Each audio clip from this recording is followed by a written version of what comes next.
back, guys. I've been waiting to do this video for a few weeks now. As I'm sure you can tell, I have the Mayako MX8 sitting in a box beside me here, just waiting to get built.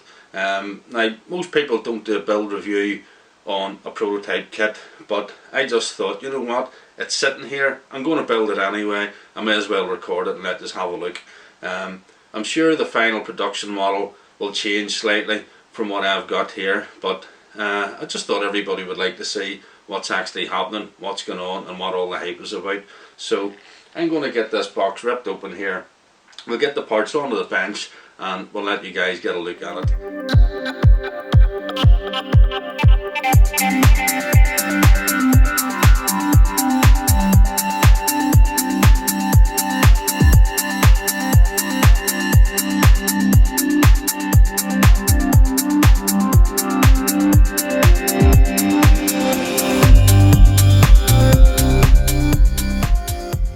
Right, so this is bag A opened, and before I make a start I like to have a look and see what we have. First things first, all the parts look real quality. What I did notice is they give us two different lengths of rod ends. Now, looking at the bag for the rear shocks, they only seem to give us the short ones, so for now I'll set these to the side and we'll just go ahead and when we're building them we'll fit the short ones.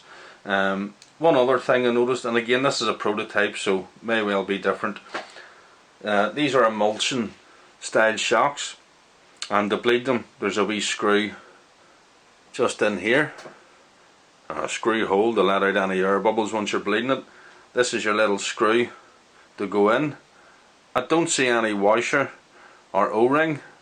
It doesn't say anything about it in the manual, but I would have assumed there should be an O-ring to slide over that, then when you tighten it down it'll seal it.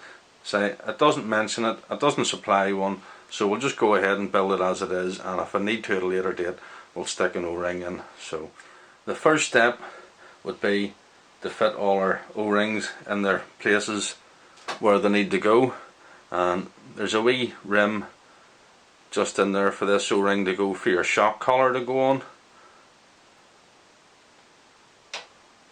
just like that, and that will screw on to your shock body. We'll just put a little bit of O-ring grease in just to make it a bit easier to start.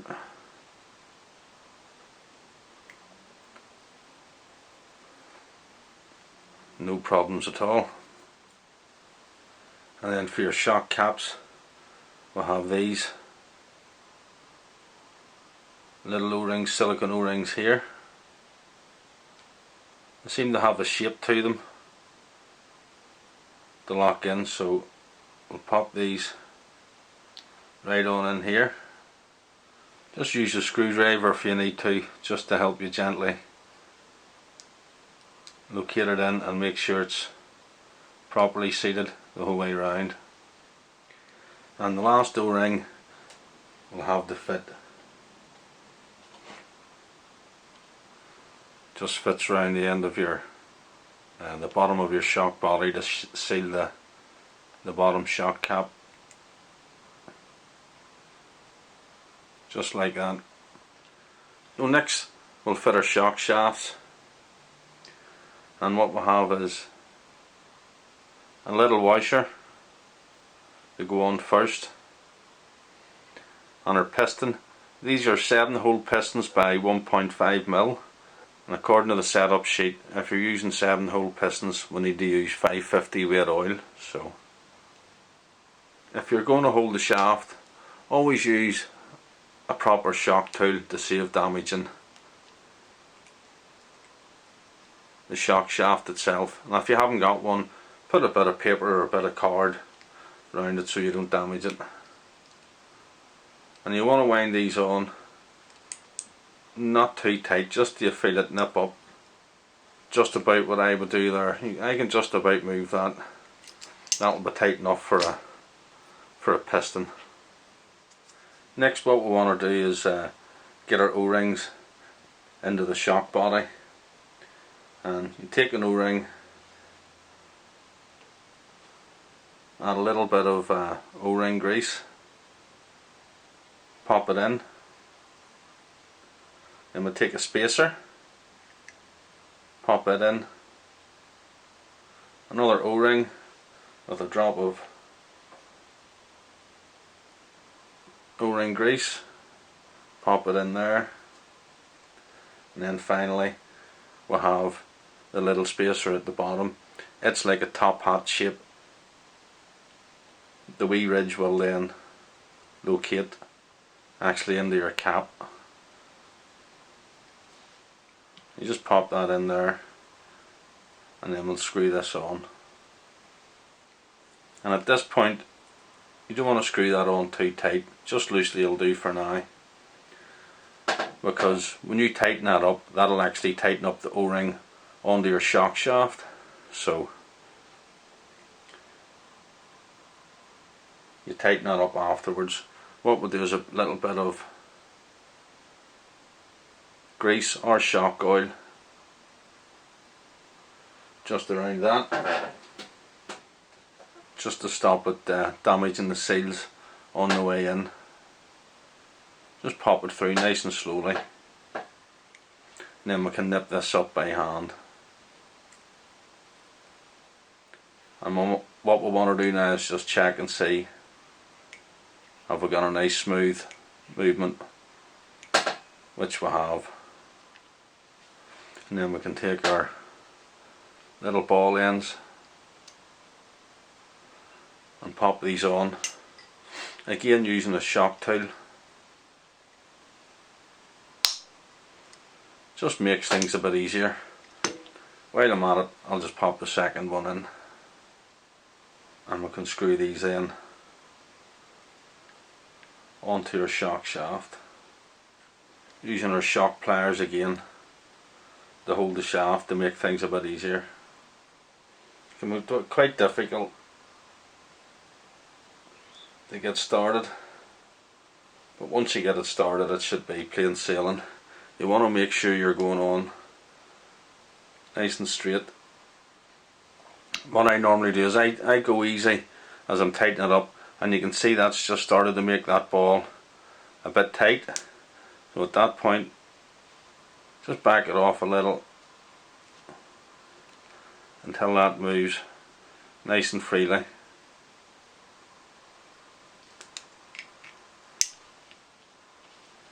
Do the same again with the next one.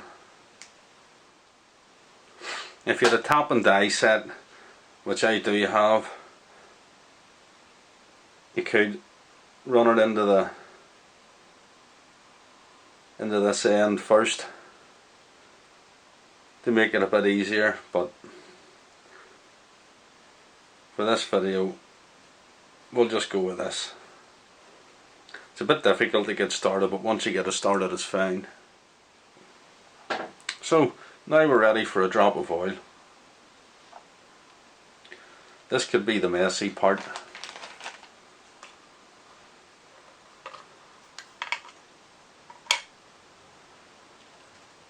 We'll take our 550 weight oil and fill it to the top.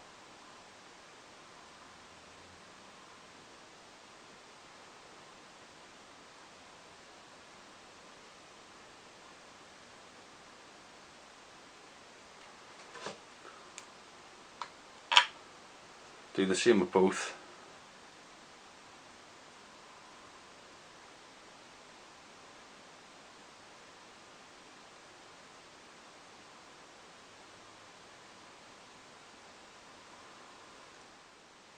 And if we pump the piston up and down slowly, just to try and remove any air bubbles.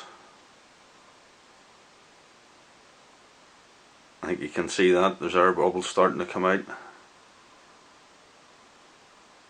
I always give the piston a wee twist and just let them sit for a few minutes to let the air bubbles come to the surface. Okay, so they've been left sitting for a while to let any air bubbles escape.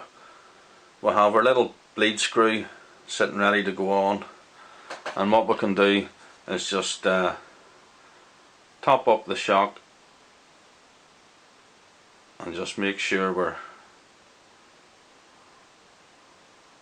totally full. Same to both.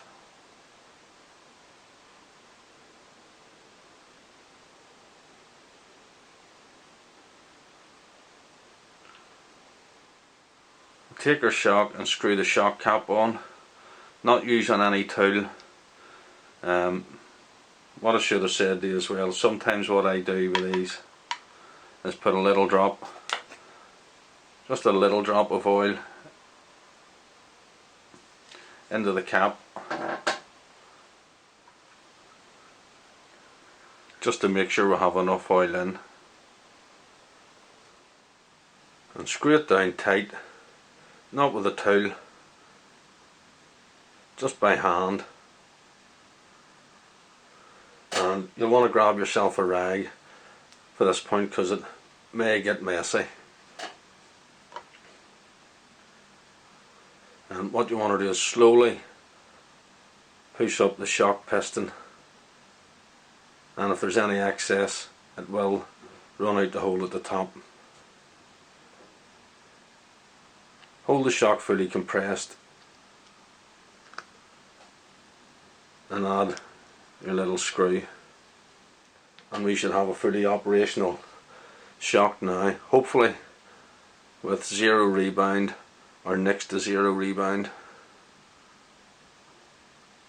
And there we go guys, can you see that? And I have to say, genuinely feels lovely. What we're ready to do now is put these boots on.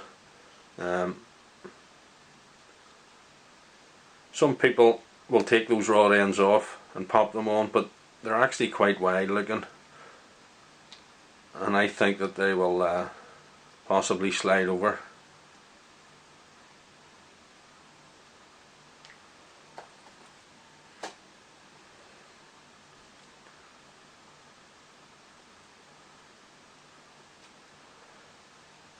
Which they do just lovely.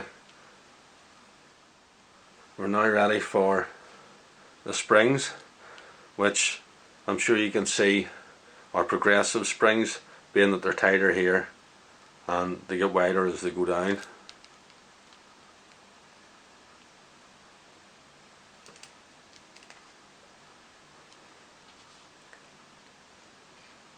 And the cup just slots on just like that, and there we have one shock built up ready to go. And we'll do the same again with the other one, and there we go. That's both shocks built quite painlessly, and the rear shocks will be the same. There's no point in me videoing that and talking through that. So there we have it. That's the first stage of the build done, and hopefully the first of many videos to come with the complete build series. But guys, I have a question and I would like you to leave a comment in the comment section. I've never done a build review before on something like this, and it was apparent by the comments in my last video that nobody wanted me to just fly through the build. They wanted me to do it step by step. But do I do it as a how-to video showing you how to build it, or do I just film while I'm building it the way I normally build them and just comment that if I notice something different and point out any differences I see? That's up to you guys. I don't want to bore you with a whole lot of 10-minute videos of me showing you, trying to explain to you seasoned pros how to build, so that's not what I want to do. So guys, thanks for watching. Like, share and subscribe, and please leave me a comment in the comment section. Let me know what direction do you want these videos to take, how do you want me to do it. So until next time, bye bye folks.